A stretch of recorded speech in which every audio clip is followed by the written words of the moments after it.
In the last class we started about SRA, specific relief act. मैंने आपको कुछ type of reliefs बताए थे कि जो SRA है ये सारी रिलीफ्स नहीं देता, कुछ देता है। एंड आई मेंशनड यू कि 7 तरह की रिलीफ्स हैं। पहली स्पेसिफिक परफॉर्मेंस, दूसरी recovery, third rectification, recession, cancellation, fifth, sixth, declaration, and the last injunctions. Injunction being one of the most important topic, आज हम उसको completely deal करेंगे and the rest of the reliefs जो है हम later classes में अपनी करेंगे। तो सबसे पहले चीज मैंने आपको बताया था कि SRA में जितनी भी रिलीफ्स हमारे पास हैं they all are discretionary in nature except the one। बताया कोई यहाँ पे? कौन सी? लास्ट क्लास में बताया मैंने आपको। The last class was based solely and solely for that. It is specific performance of contract. कि specific performance of contract जो है 2018 से पहले वो भी discretionary थी, लेकिन अब ये क्या हो गई है? Mandatory, because of the economic reasons. कि क्या होता है, कॉन्ट्रैक्ट बनता है, टूट जाता है, कोर्ट को पता है, पार्टीज को पता है, टूट जाएगा, ब्रीच हो जाएगी, डैमेजेस मिल जाएंगे। तो ऐसे कॉन्ट्रैक्ट्स जो हैं, कमर्शियल कॉन्ट्रैक्ट्स जो हैं, वो एनफोर्स ही नहीं हो रहे थे, उसमें स्पेसिफिक परफॉर्मेंस ही नहीं हो रही थी। इस वजह से क्या होता है, हमारे पास प्रोविजन अमेंडमेंट आता है, मेजर अमेंडमेंट 2018 का, which is specific performance of contract, जो सेक्शन 10 में हमें दे रखा है। मैंने आपको सेक्शन 10 बताया था, that 10 is specific performance of contract, लेकिन इसके कुछ एक्सेप्शंस हैं which are contained in 11 clause 2। मतलब ब्रीच को आप क्या करोगे? एक्सीड कर रहे हो, breach of trust, then 14 and then 16। अभी इनको डिटेल में जाने की जरूरत नहीं है, ठीक है, क्योंकि हमने डील कर लिया है। तो दिस इज वन थिंग कि ये तो हमारा क्या है, डिस्क्रिशनरी नहीं है, मैंडेटरी है। डिस्क्रिशन कब आएगा? सिर्फ इन पर 11 to 14 एंड 16। लेकिन अब हम injunction which is our last relief, 7th relief पे जाते हैं। तो जो इंजंक्शन है, injunction is a discretionary relief, मतलब कोर्ट के ऊपर है। इंजंक्शन दो तरह के होते हैं, टेम्परेरी, परमानेंट। जब हम सीपीसी भी पढ़ते हैं तब भी इंजंक्शन पढ़ते हैं। सीपीसी में पूरा प्रोसीजर है इंजंक्शन का। The order is order 38, 39 order, ठीक है। 39 order deals with your injunction, ठीक है, which are temporary in nature. फिर अगर हम बात करते हैं कि ये इंजंक्शन है क्या, हैल्सबरी लॉ है इसका। हैल्सबरी लॉ ने इंजंक्शन को डिटरमाइन किया ऑफ इंग्लैंड, और बताया what is injunction. Injunction is that judicial process. तो मतलब इंजंक्शन की पावर किसके पास है? कोर्ट के पास है। Injunction is that judicial process जहां पर court says to do certain thing और court says not to do certain thing, ठीक है। कोर्ट बोलेगा या तो आप ये करो या आप ये ना करो, तो कोर्ट उसमें क्या कर रहा है? आपको बता रहा है। स्टे भी बोल सकता है, कंपेल भी कर सकता है। Second, this is what is the meaning, मैंने आपको बताया। उसके बाद इंजंक्शंस कैन बी टेम्परेरी और it can B perpetual in nature. Perpetual means same, permanent. Perpetual means permanent, temporary, temporary मतलब कि नॉट परमानेंट, कुछ टाइम के लिए। थोड़ा सा मैं आपको यहाँ पे बताऊंगी टेम्परेरी एंड परमानेंट के बारे में।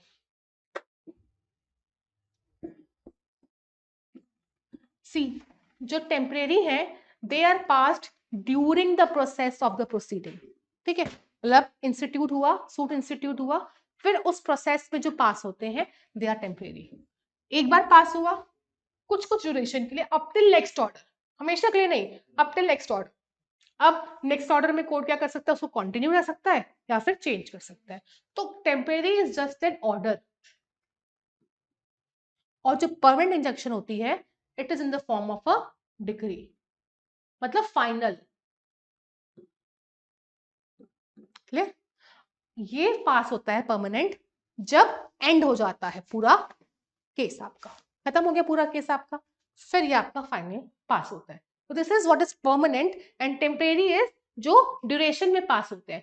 फाइनल मतलब फाइनल, जो बोला गया वही होगा। अगर बोला गया है, फॉर एग्जाम्पल आपने सुना होगा in the news, twin towers जो नोएडा में ब्लास्ट हुए थे, हाँ, बट अगर कोर्ट को लगता कि नहीं अभी थोड़ा टाइम रुक जाना चाहिए 2 मंथ्स के लिए, तो वो क्या हुआ, टेम्परेरी इंजंक्शन, क्योंकि 2 मंथ्स के लिए कहा, फिर 2 महीने बाद फिर डेट लगेगी, फिर कोर्ट कहेगा नहीं अभी 1 हफ्ता और रुक जाओ, वो क्या हुआ आपका temporary injunction.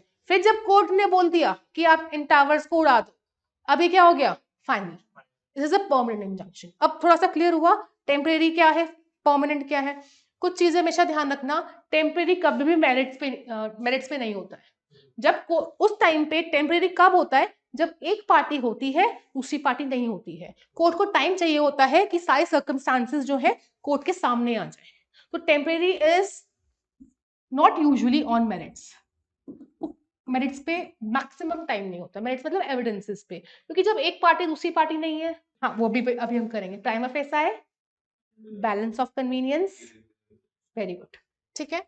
In permanent always on merits, I hope it is clear, right. उसके बाद परपेचुअल कहां पे कंटेन्ड है, अंडर सेक्शन 38 ऑफ एसआरए, अभी इसको हम रीड करेंगे। फिर उसके बाद 36 एंड 37 डिफाइन, एक बार में अगर आप नहीं लाए हो, आई होप आप नेक्स्ट क्लास से बैराक्स लाना, ठीक है। So preventive relief is granted at the discretion of the court.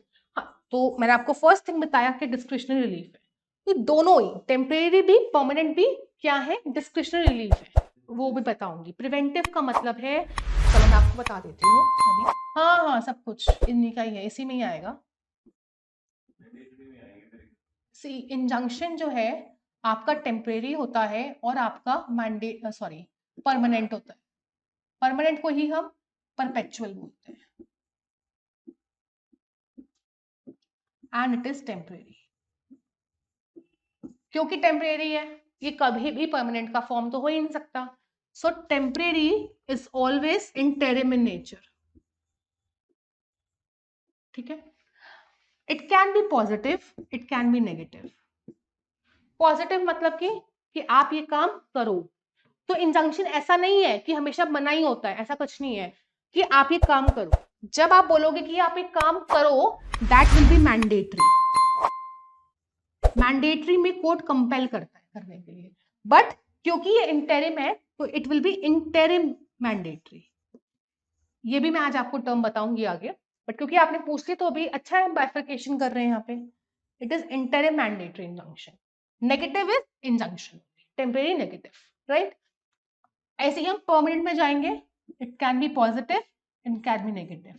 जो पॉजिटिव आपका होगा मतलब आप कंपेल कर रहे हो, it is not interim, it is simply mandatory, it is simply mandatory, and negative is your injunction, final injunction, this permanent perpetual। अभी clear हुआ, ठीक है।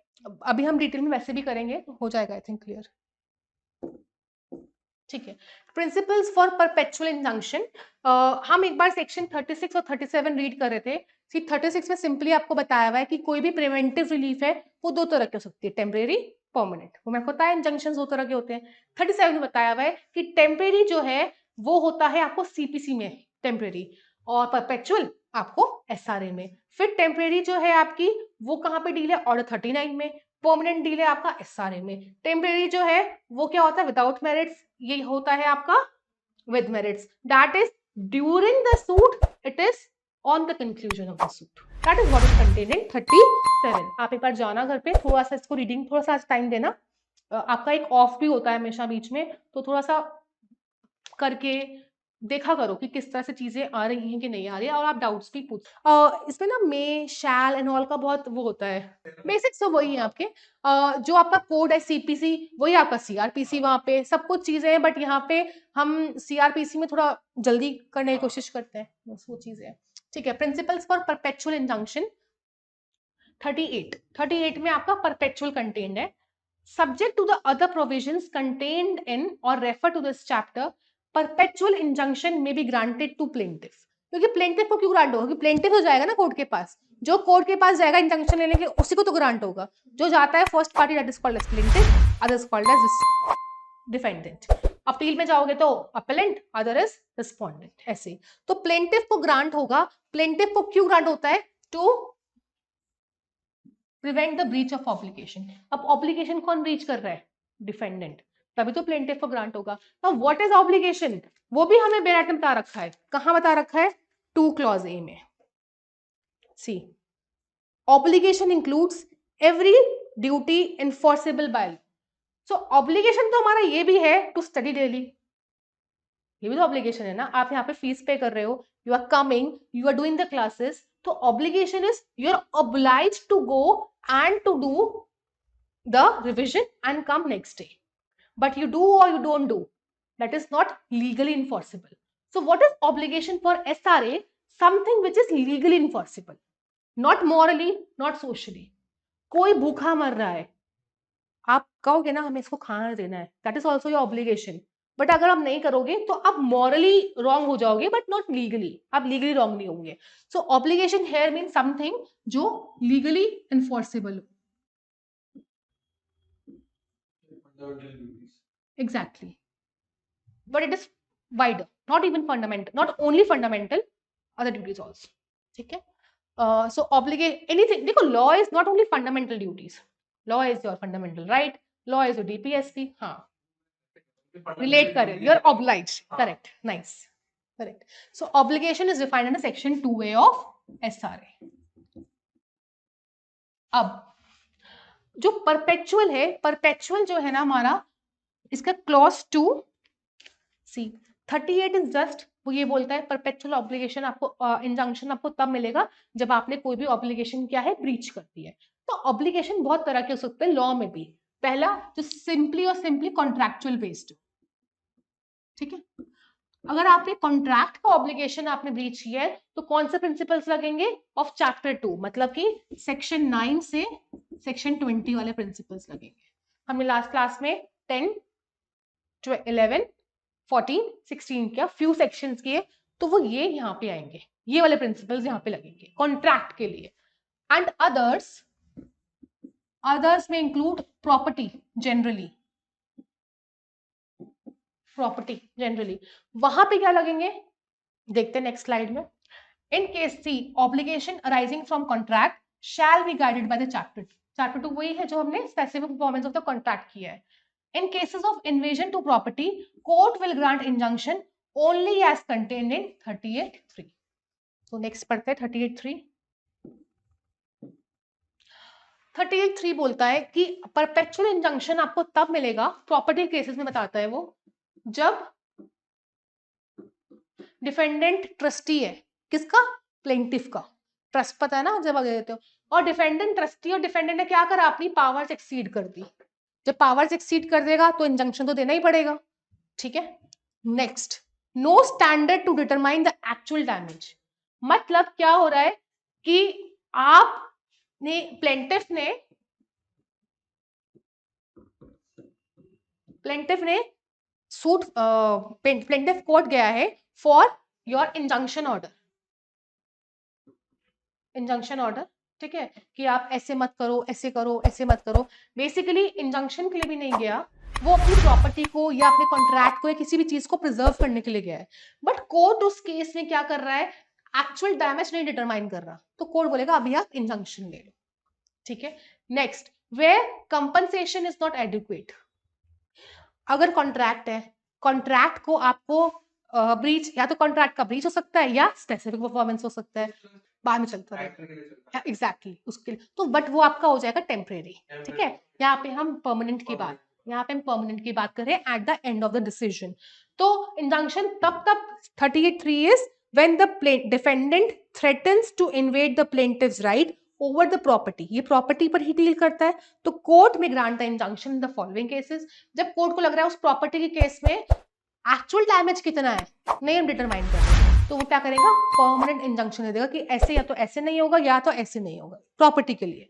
फिर कंपनसेशन इज नॉट एडिक्वेट तब, या to prevent the multiplicity of proceedings. मतलब बहुत सारी प्रोसीडिंग्स हैं, बहुत सारी चल रही है, बहुत सारी, कोई इस कोर्ट में चल रही है इस प्रॉपर्टी का, कोई इस कोर्ट में प्रॉपर्टी का चल रहा है, कोई इस कोर्ट में चल रहा है, तो कोर्ट क्या बोलेगा? बाकी जगह ना जाके आप एक ही जगह पे डिटरमाइन करो. Clear? That is what ma'am ने जब उस, you are right and you are also right. इसके मल्टीपल मीनिंग्स आएंगे. दैट इज व्हाट मैम ने जब एक बार मेरे सामने रेजिड्यू डेटा पढ़ाया था, तो what is the first suit is not the one जो आपने इंस्टीट्यूट किया है. The first suit is the one जो एडजुडिकेट हुआ है। तो जब एक बार हो जाएगा बाकी सब ऑटोमेटिकली आपकी बार हो जाएगी। Both are right. ठीक है, अब जो आप ही ने बोला 3 पॉइंट्स वो इस केस में हेल्ड हुए थे। It's a landmark case, Gujarat bottling company versus Coca Cola limited company. आपका कभी भी इंजंक्शन का केस हो कोर्ट में, या आपका कभी भी क्या हो जुडिशरी का एग्जाम है जहां पे आपको इंजंक्शन लिखना है, so if you are not writing this case तो it is more of like a offence. ठीक है, जैसे आपसे बेसिक स्ट्रक्चर थ्योरी पूछे और आप केशवानंद भारती के बारे में ना बोलो तो वो क्या है, वो ऑफेंस नहीं है तो क्या है, आप उसके बारे में कुछ चीजें होती है जो आपको बोलना ही बोलना है। फिर अगर आपसे मेंटेनेंस के लिए बारे में पूछे और आप शाह बानो केस का रेफरेंस ना दो, so Gujarat Bottling Company versus Coca-Cola Limited. In this case, what was held is कि हमारे पास 3 टेस्ट होते हैं। First is your prima facie case. What is prima facie case? Court को देख के ही लग रहा है कि यहाँ तो इंजंक्शन मिलना ही चाहिए। What is prima facie? दूसरा, बैलेंस ऑफ कन्वीनियंस। दो पार्टीज है, आप हमेशा एक पार्टी के बारे में नहीं सोच सकते। अगर कोर्ट को ऐसा लग रहा है कि एक को हमें इंजंक्शन देने से दूसरे को नुकसान हो जाएगा तो कोर्ट कभी नहीं देगा। कोर्ट को यह देखना पड़ेगा कि इंजंक्शन देना दोनों के हित में है कि नहीं है, तभी कोर्ट देगा। राइट संदीप और नॉट? Lastly, irreparable injury. वही, दीज टू आर इंटरकनेक्टेड। एक को देना इंजंक्शन, दूसरे को इंजरी पहुंच गई, that injunction is not a lawful injunction, not a valid injunction. तो कुछ आप एडिशंस करना चाहोगे इसमें? नहीं, बस यही है। सी देयर आर सर्टेन लाइंस जो बहुत अच्छे अच्छे जजेस यूज करते हैं अपने हमेशा इंजंक्शन के केसेस में कि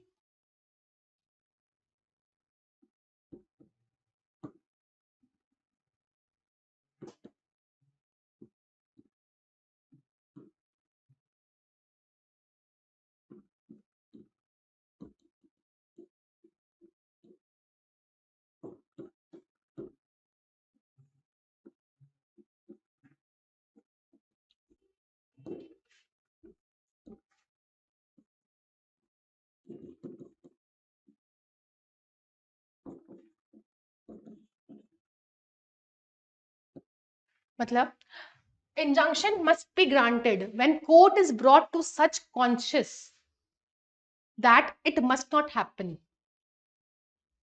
ठीक है, और court use pricks its conscience.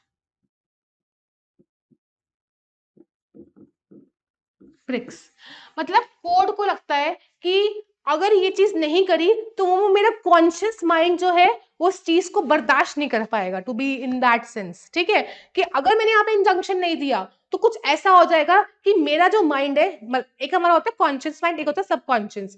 जो कॉन्शियस होता है जो हमें पता होता है ये चीजें चल रही है, सबकॉन्शियस में वो सपने होते हैं। ठीक है, तो आपको उनका जो ये माइंड है वो चीज वो बर्दाश्त नहीं कर पाएगा कि ऐसे ऐसे हो गया। ठीक है, तो अगर कोर्ट को ऐसा लगता है कि नहीं इंजंक्शन मिलना ही चाहिए तो fulfilling these tests, prima facie case, balance of convenience and irreparable injury, the court will grant the injunction. Clear? कुछ क्लियर हुआ? आप इन स्टेटमेंट्स को लिंक कर पा रहे हो? नहीं देखिए, आप जाना कोई भी जजमेंट खोलना, कोई भी रिसेंट जजमेंट, अगर आपको लाइंस नहीं मिले तो फिर मुझे बताना। तो मैं आपको बता रही हूँ ना, आप कभी ड्राफ्टिंग करो तो यू ऐड दीज लाइंस। ये भी जजमेंट से ली हुई है, मैंने खुद से लाइंस नहीं बनाई है। ठीक है, conscience that it must not happen, या with something pricks its conscience। ठीक है, वैसे यूजुअली ये वर्ड यूज होता है pricks। मैं आपको केस का भी नाम बताऊं किस किस केस में यूज हुआ है, but I need to find, 2-3 minutes लगेंगे। हाँ आप देखना, ठीक है, चलो आप देखना, आप फाइंड करना। ठीक है, next is your section 39, injunction when refused. अब हमने 38 में पढ़ा,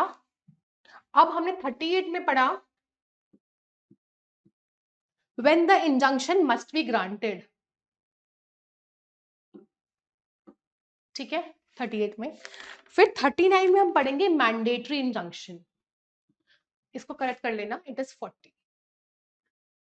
so sorry for this. 39 is mandatory injunction and 40 tells when the injunction must be refused. Not 40 also, 41. When the injunction must be refused.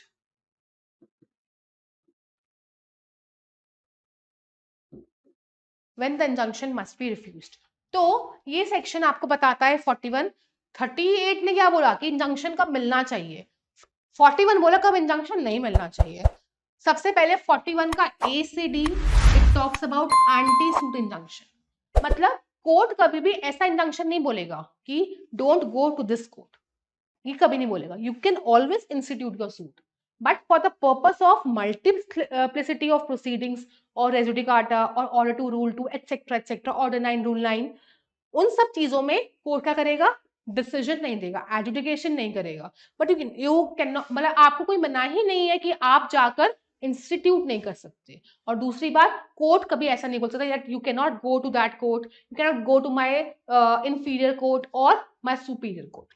तो इसको हम थोड़ा सा डील भी अच्छे से करेंगे, बट वो नेक्स्ट क्लास में करेंगे. इसमें हमारे पास एक जजमेंट है मोदी एंटरप्राइजेस करके,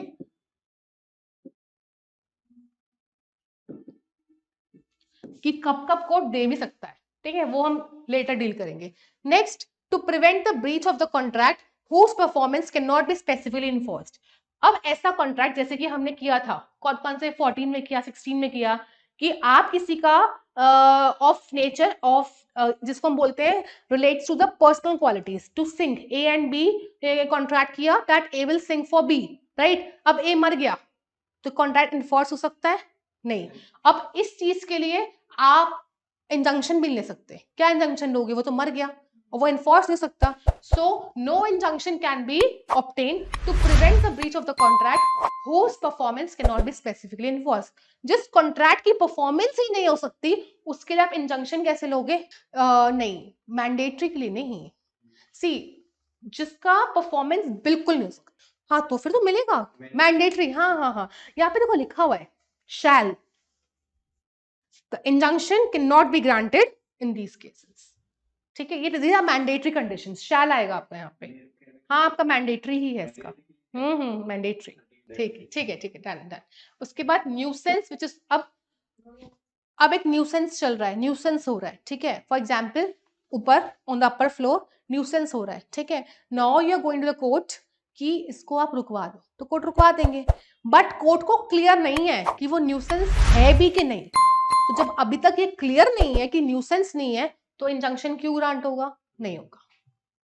फिर कंटिन्यूइंग ब्रीच, जो ब्रीच बार बार हो रही है तो वो जब जब होती रहेगी उसका अलग कॉज ऑफ एक्शन होता है. तो जो ऑलरेडी हो चुकी है उसके लिए नहीं होगा, फॉर द फ्यूचर उसके लिए होगा.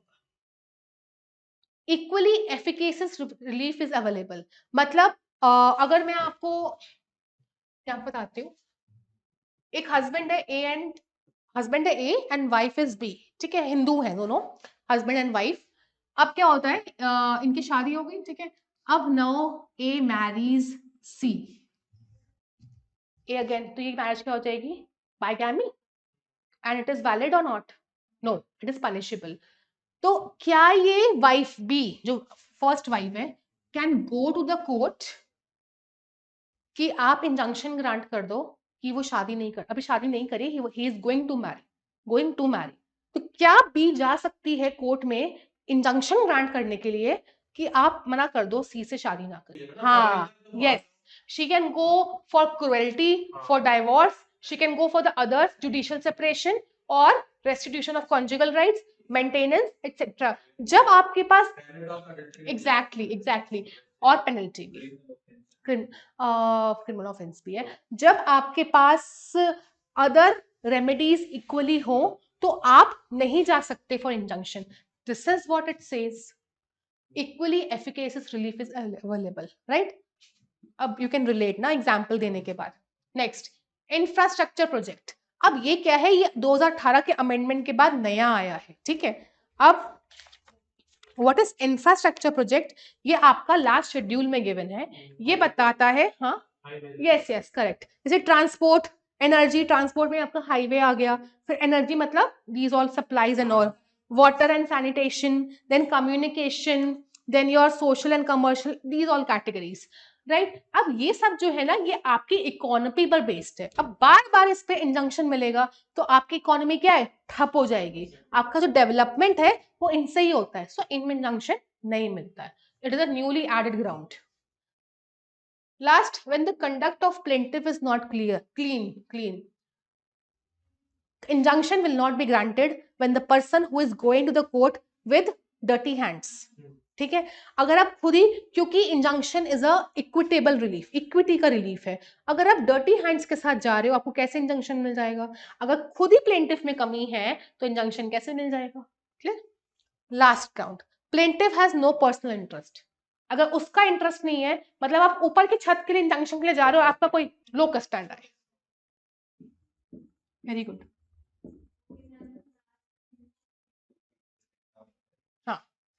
Why are you coming? So, अगर आपको इंजंक्शन रुकवाना है तो आप ये सब ग्राउंड्स यूज कर सकते हो. आप किस लिए आए हो? ऑब्वियसली किसी का मतलब पहले पीआईएल से पहले भी जैसे क्या था, सोशल इंटरेस्ट लिटिगेशन था, वहां पे भी वो पूछते थे आपका क्या इंटरेस्ट है, हम तभी देंगे. बट क्योंकि it is related to fundamental rights, तो इसको अलग करके अब even the person who has no personal interest they can go, but no such provision is there for the purpose of injunction. ठीक है, नेक्स्ट स्लाइड. मैंडेटरी इंजंक्शन जो आप कह भी रहे थे मुझे समझना है, समझ नहीं आ रहा है, तो मैंडेटरी में क्या होता है, कोर्ट क्या करता है, आपको कंपेल करता है to do certain thing. Court compels. हाँ, क्योंकि कोर्ट क्या कर रहा है, ऑर्डर कर रहा है ना टू डू. मैंने आपको इंजंक्शन की जब डेफिनेशन पढ़ाई थी तो आपको बोला था इंजंक्शन इज समथिंग जो कोर्ट बोला टू डू और not to do. It's a part of it. For example, आपके घर के बाहर कूड़ा किस कोई फेंक, एक आपका like this is your house, right, और it is a empty ground. लोग आते हैं, लोग होते भी ऐसे आते हैं, खाली जगह मिलती है कूड़ा डाल देते हैं, आते हैं, मतलब वो ऐसे ही करते रहते हैं. ठीक है, ऐसे ही करते हैं. Now what court can do, court ऐसे बोल सकते हैं दैट इस जगह पे कोई कूड़ा नहीं डालेगा, कि कूड़ा नहीं डालेगा. तो ये क्या हुआ, इंजंक्शन ही हुआ ना, तो ये तो नेगेटिव हो गया. एंड द ए पर्सन जो भी ये है कि ये सारा कूड़ा आप क्लीन करवाओगे. You are compelled to clean all the garbage and to put the fencing around it. तो यहाँ पे कोर्ट ने बोला कुछ काम करने के लिए. तो जब कोर्ट ने कुछ काम करने के लिए बोला वो क्या हो गया, मैंडेटरी. जो कूड़ा हटना, मतलब आप कूड़ा हटाने के लिए तो मैंडेटरी हो गया, कोई कूड़ा नहीं डालेगा that is negative in nature, कि कोई काम नहीं करना, that is your temporary injunction या परपेचुअल इंजंक्शन. मैंडेटरी में क्या है, यू आर कंपेल्ड. एक बार आपको बेरा ट्रीट करवाती हूँ तो आपको विश्वास होगा कि यही चीज है ये. When to prevent the breach of an obligation, किसी obligation जो लॉ का obligation है उसको ना टूटने के लिए it is necessary to compel the performance. compel करते हैं ना performance के लिए of certain act which the court is capable of enforcing, जो कोर्ट की पावर के अंडर भी हो. अगर कोर्ट की पावर के अंडर में नहीं है तो कैसे होगा? ठीक है, the court may in its discretion grant an injunction to prevent the breach, complaint and also to compel the performance. हाँ, मैं आपको देखो ये बता रही हूँ, इट इज कॉम्प्लीमेंट्री टू 39, वही चीज आ गई. क्योंकि फिर मुझे भी मॉनिटरिंग हो जाता है कि मेरे से कोई क्वेश्चन ही नहीं पूछ रहा है, फिर मैं बोल रही हूँ, मुझे लगता है कि आपको समझ में भी आ रहा है कि नहीं आ रहा है, राइट. तो इसलिए अच्छी बात है. एंड लॉ इज समथिंग जो डिस्कशन पर बेस्ड है. ठीक है, ऐसा नहीं है कि मैं सिर्फ पढ़ा रही हूँ, आप भी कुछ चीजें बोलोगे, कुछ ऐसा नहीं होता कि 100% हमें भी पता होता है. आप अगर कुछ बोलोगे, अगर कुछ नहीं पता कोई बात नहीं, अच्छी बात है, आप अकेले हो एंड आपका 100% फोकस टीचर का आपके ऊपर है. 100% सी, इतना कभी नहीं होता किसी को. ठीक है, चलो, तो कोई बात नहीं, मैं आपका नाम भूल गई, आपसे क्वेश्चंस पूछ सकती हूँ. आपका नाम क्या है? नंदनी. आपसे पूछूं मैं क्वेश्चंस थोड़े से? ठीक है. Mandatory injunction in which section it is? Temporary तो है ही नहीं. ठीक है, 30 ऊपर लिखा है फर्स्ट पॉइंट में कि 39 सेक्शन में मैंडेटरी है. फिर मैंने आपको इसके एसेंशियल्स बताए. Now it is positive in nature. मैंने आपको वहां पे बाइफिकेशन करके बताया भी था ना. क्यों पॉजिटिव है? क्योंकि वो कंपेल कर रहा है, राइट. उसके बाद it is complementary to 38. Why complementary? है तो इंजंक्शन ही, क्योंकि प्रिवेंट कर रहा है ब्रीच ऑफ ऑब्लिगेशन को. क्लियर? नहीं, प्रिवेंट कर रहा है ऑब्लिगेशन को ब्रीच करने के लिए. आप ना दो टर्म, ये कंपेल करे. हाँ, तो वो नेगेटिव इन नेचर, वो आपका क्या हो जाएगा, परपेचुअल. वो preventive, correct. So it is also discretionary. And when it is granted, I told you to compel something. Lastly, इसका जो एम है, it is to status quo, मतलब जो चीज होनी चाहिए थी पहले उसी चीज को वापस पे लाना, स्टेटस क्यू। जैसे कि हमने बोला ना कि गार्बेज पहले नहीं था यहाँ पे, अब आ गया। To restore, very good, to restore certain things, जो पहले चीज नहीं थी उनको वापस करना। फिर गंदगी पड़ गई वहां पे, तो अब कोर्ट ने क्या किया, कोर्ट कंपेल कब करता है, जो पहले चीज थी वही हो जाना वापस, तो to restore, that is what is status quo, it is a Latin term. So illustrations also I gave some, ठीक है। Next, okay, interlocutory mandatory injunction. मैंने आपको ये भी बताया अभी थोड़े टाइम पहले फर्स्ट डिसीजन में ही कि ऐसा नहीं है कि मैंडेटरी परमानेंट नेचर का ही होगा, it can B of interim nature also. हमें भी ये इंजंक्शन देखने के लिए भी हमें देखना है कि प्राइमा फेसाई केस हो, बैलेंस ऑफ कन्वीनियंस हो, इररिपेयरेबल इंजरी। क्लियर, ये चीज तो यहां भी होनी चाहिए, बट इंटरिम मैंडेटरी, क्योंकि एक तो आप कंपेल कर रहे हो, कंपेल कर रहे हो और इंटरिम वे में कर रहे हो। इंटरिम तब होते है जब एक पार्टी आती है एक पार्टी नहीं आती है, तो here strong circumstances has to be there, क्योंकि mandatory is in harsh order, ये थोड़ा सा हार्श ऑर्डर होता है, इसलिए it was held that interim mandatory injunction will only be granted when strong circumstances are there. और ये कोर्ट हमेशा ध्यान रखे कि दोनों पार्टी को सुना जाए, बट क्या होता है जनरली यहाँ पे एक पार्टी आती है एक पार्टी नहीं आती है, तो अगर एक्स पार्टी है तो court is generally reluctant to grant interim mandatory injunction, it will wait, but अगर बार बार नहीं आ रही है तो फिर it is given, right. Interim मतलब कि शॉर्ट पीरियड के लिए मैंडेटरी, टेम्परेरी, इंटरिम, टेम्परेरी का मतलब यही है, तो आप इसको ये भी बोल सकते हो, इंटरिम ना बोल के आप इसको क्या बोल सकते हो, एक और वर्ड से आप इसको बोल सकते हो, हाँ इंटरलोकेटरी, इंटरलोकेटरी लिखा हुआ है मैंने, इंटरलोकेटरी मैंडेटरी या फिर इंटरिम मैंडेटरी। टेम्परेरी का मतलब यही होता है शॉर्ट पीरियड, तो तभी यहाँ पे इंटरिम यूज हुआ है। हम उसको इंटरिम इंजंक्शन भी बोलते हैं, जब आप ऑर्डर 39 पढ़ोगे ना उसको इंटरिम भी बोलते हैं। तो ऐसा मैंडेटरी जो आप शॉर्ट पीरियड के लिए दो, यहाँ पे आपको स्ट्रॉन्ग सर्कमस्टांसेस चाहिए और उसका ये केस है। हाँ मैंडेटरी में तो करने के लिए बोला जाएगा, बट शॉर्ट पीरियड के लिए, not for the longer period, interim है ना इसीलिए, for the short period. Mandatory जो आपको करना है हमेशा के लिए, लाइक फॉर एग्जाम्पल आप हमेशा के लिए आपको क्या करना है, you have to maintain this garbage area forever, वो तो नहीं हो गया ना, नेगेटिव हो गया, ये परपेचुअल में आएगा। मैंडेटरी में जब आप कंपेल करते कुछ करने के लिए, हाँ कि आपको ही अगर लाइट जाए, अगर पूरी बिल्डिंग में लाइट जाएगी तो आपको ही जनरेटर चलाना है, अगर एक महीने के लिए जनरेटर चलाना है तो वो इंटरिम मैंडेटरी, हमेशा के लिए चलाना है। चलो नेक्स्ट, थोड़ा सा मैं आपको कुछ सेक्शन और आती हूँ, section 40 and 42। 40 is saying damages in lieu of or in addition to injunction, कि आप इंजंक्शन का ऑर्डर तो पास कर रहे हो, अगर कोर्ट वांट्स तो कोर्ट साथ में डैमेज इन एडिशन भी दे सकता है, या इंजंक्शन की जगह, इन लिeu मतलब इंजंक्शन ना देके डैमेजेस देती है। हमेशा ध्यान रखना स्पेसिफिक परफॉर्मेंस में क्या होता है कि स्पेसिफिक परफॉर्मेंस पे अगर स्पेसिफिक परफॉर्मेंस करा दी है तो कंपनसेशन नहीं मिलता, तो यहां पे मिल जाता है इंजंक्शन के case. Next 42 says about injunction to perform negative agreement, कि ऐसा नहीं है that a contract contains two things, one is positive one is negative, अगर कोई पॉजिटिव थिंग नहीं हो पा रही है तो कोई नेगेटिव ग्रांट कर दे, ऐसा नहीं कि पॉजिटिव होगी तो ही नेगेटिव दो, no. So injunction to perform negative agreement can also be done, चाहे दोनों ग्रांट कर दो एक साथ चाहे दोनों अलग अलग कर दो। Some specific type of injunctions की बात करते हैं, वन इज एंटी सूट, ये तो हम नेक्स्ट क्लास में मैं आपको इकट्ठे बताऊंगी। एंटन पिलर, जॉन्डो एंड मार्विया, ये आपके एडवोकेसी के लिए बहुत इंपॉर्टेंट है, ये आपके एडवोकेसी के लिए बहुत इंपॉर्टेंट है। एंटन पिलर की अगर बात करें यहाँ पे हम,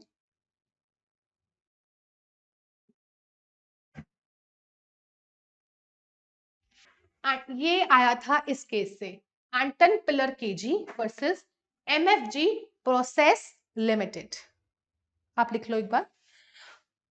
It was derived from Anton Pillar. It is a English case, England case. Anton Pillar KG versus MFG Process Limited. ये हमेशा एक्स पार्टी में ही होता है. What is x party? एक पार्टी है, दूसरी पार्टी नहीं. एक पार्टी है, एक पार्टी नहीं. ये क्या होता है? Here court orders the defendant to give permission to plaintiff to enter the premises under the control of defendant. For example, जैसे कि कुछ चीजें होती है हमें एविडेंसेस के टाइम पे चाहिए होती है कि एक पार्टी को लग रहा है कि मुझे ये पेन ड्राइव जो है एविडेंस में काम आएगी, और ये there are two parties A and B. A is your plaintiff and B is your defendant. Now plaintiff को पता है कि हमारे जितने भी बातें हुई हैं या जितने भी कॉन्ट्रैक्ट्स हुए हैं, जो भी है वो एक पर्टिकुलर पेन ड्राइव में है. जो पेन ड्राइव किसके पास है? बी के पास है. अब बार बार बी को सम्मन जा रहा है, वो नहीं आ रहा, एक्स पार्टी नहीं आ रहा. ठीक है, तो प्रोसीडिंग तो चलेगी. ए को पता है अगर वो पेन ड्राइव नहीं आती है मैं नहीं जीत पाऊंगा, और मेरे पास तो कोई डुप्लीकेट है भी नहीं कुछ भी. तो व्हाट को ए के पास अब रेमेडी क्या बचती है? वो जाएगा कोर्ट के पास, कि कोर्ट को बोलेगा कि आप ऑर्डर कीजिए कि मैं डिफेंडेंट के घर में जाके वो पेन ड्राइव ला पाऊं. क्योंकि अगर ए विल गो डिफेंडेंट के घर में, वो देगा कभी भी को अपना डोर ओपन करेगा? No, never. बट अगर कोर्ट का ऑर्डर होगा तो करना ही पड़ेगा. ठीक है, and such order are called as Anton Piller orders. इसको हम बोलते हैं एंटन पिलर ऑर्डर्स. ये भी क्या है? एक टाइप ऑफ इंजंक्शन ही है ना, तभी हम इसको पढ़ रहे हैं स्पेशल काइंड ऑफ इंजंक्शंस. ये भी एक काइंड ऑफ इंजंक्शन है where the court order defendant to give permission. कि डिफेंडेंट को बोलता है कोर्ट कि जब भी प्लेंटिफ तुम्हारे घर आएगा तुम्हें परमिशन देनी है कि वो जांच कर सके, but it will only be under the control of defendant. But defendant ऊपर खड़ा तो होगा ही ना, घर उसका है तो. Although these are special kind of injunctions, लेकिन ये सबसे ज्यादा प्रैक्टिकल में यूज में आते हैं, बट नाम नहीं पता होता लोगों को क्योंकि ये इंग्लैंड टर्म्स है. Mareva injunction. See in this Mareva Compania Naviera SA versus international bulk carrier. आपको एग्जांपल लेके समझाती हूँ. ए एंड बी है, इनका कुछ भी डिस्प्यूट अराइज होता है. ठीक है, and dispute is according to some assets, कुछ गोल्ड या कुछ भी. एंड गोल्ड मान लो A and B are brothers. ठीक है, एंड जैसे पुश्तैनी और ऑर्नामेंट्स नहीं होते हैं, जेवर. ठीक है, पुश्तैनी जो आपको मिले होते हैं अपने. ठीक है, फॉर एग्जाम्पल वो सारे के सारे किसके पास है? बी के पास है. एंड ए क्लेम्स कि उसमें से आधा हिस्सा किसका है? मेरा है. सारे के सारे बी के पास है. अब अगर बी बेच देता है तो पैसा तो फिर भी ए को मिल जाएगा, बट वो पुश्तैनी गहने नहीं मिल पाएंगे क्योंकि उसकी तो वैल्यू अलग ही होती है, उसका रेलेवेंस भी अलग है, सिग्निफिकेंस भी अलग है. तो if A is going to the court और बी नहीं आ रहा है, ये भी एक्स पार्टे में ही होता है हमेशा, क्योंकि अगर बी आ जाता है कोर्ट में तो कोर्ट तो अपने आप बी को बोल देगा ना कि आपको ये गहने कोर्ट में रखवाने हैं. बी नहीं आ रहा है, इसलिए कोर्ट क्या करता है? ए को बोलता है कि you can go to the B's premises, और उनको बोलोगे कि ये जो एसेट्स हैं वो फ्रीज हो जाएंगे. मतलब it is that kind of interim injunction restraining defendant from disposing the assets. मतलब ये एसेट्स डिफेंडेंट कभी भी डिस्पोज ऑफ नहीं कर सकता. तो बट ड्यूटी प्लेंटिफ की क्या होगी? ये ऑर्डर उसको बी तक पहुंचवाना है. These are very interesting, really special kinds of. Last topic of ours is John Doe orders, and this is very important. Also, ये maximum times यही order use होते हैं. Maximum time.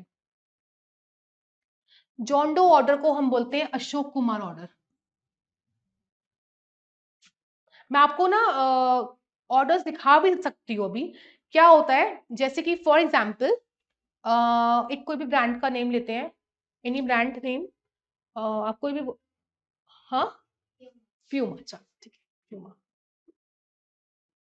नाउ प्यूमा एक अपने आप में वेल नोन ब्रांड है. इन्होंने बोला, मैं भी समझ गई, आप भी समझिए, किसी को बताने की जरूरत नहीं है कि ये ब्रांड क्या है, ये शूज का ब्रांड है या किसका है, कुछ बताने की, सिर्फ प्यूमा बोला और पता लग गया, it is a well known brand. अगर और कंपनीज होता भी बहुत है, बेचते हैं ऊपर प्यूमा, बट वो होते नहीं है, मतलब ओरिजिनल तो आपको 5-5 हजार के मिल रहे हैं, और अगर आप लेने जाओ आपको 700 में बोलेंगे प्यूमा है ये तो, ठीक है, और बिकते भी है, होता भी है। इन पे जब तक एक्शन नहीं आता तब तक तो ये बचे हुए हैं, बट जैसे ही एक्शन आएगा फिर नहीं बच पाओगे आप, ठीक है।